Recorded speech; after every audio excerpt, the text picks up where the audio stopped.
एक छोटी सी गांव की गली, एक अंधेरा रास्ता और एक अकेली चलती हुई लड़की।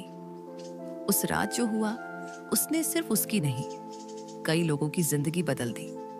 क्या भगवान आज भी इस धरती पर मिलते हैं? आज हम आपको एक ऐसी सच्ची घटना सुनाने जा रहे हैं जो सिर्फ कहानी नहीं, एक जीती जागती सच्चाई है। ये कहानी है रीना की, एक 22 साल की सीधी सादी लड़की जो अपने घर लौट रही थी। रात के 9 बजे गांव के पास एक पुराना जंगल पड़ता है। हर कोई कहता है रात के समय वहां मत जाना, पर उस दिन रीना को देर हो गई। वो जंगल के रास्ते से गुजर रही थी जब उसे एहसास हुआ कि 3 अजनबी उसका पीछा कर रहे हैं।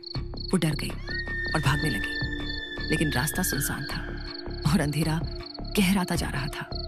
तभी अचानक उसके सामने एक साधु प्रकट हो गए, सफेद वस्त्रों में, आंखों में तेज, हाथ में त्रिशूल लिए, एक दिव्य आभा में लिपटे हुए। साधु ने उन तीनों की ओर देखा और बस एक वाक्य कहा, यहां से चले जाओ, अभी के अभी।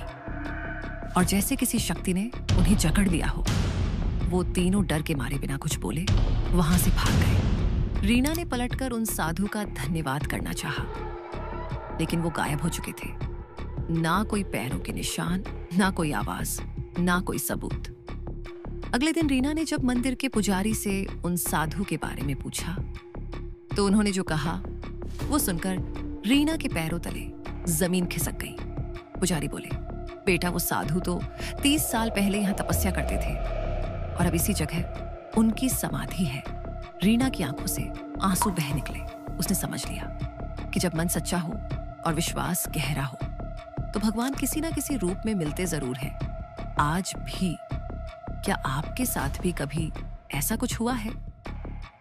क्या आपने कभी भगवान की उपस्थिति महसूस की है?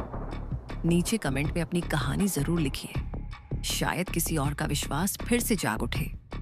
और अगर आप ऐसी ही सच्ची और दिल को छू लेने वाली कहानियां देखना चाहते हैं तो गॉड क्रिएशंस को अभी सब्सक्राइब कीजिए, क्योंकि ये सिर्फ कहानियां नहीं है, ये विश्वास की रोशनी है।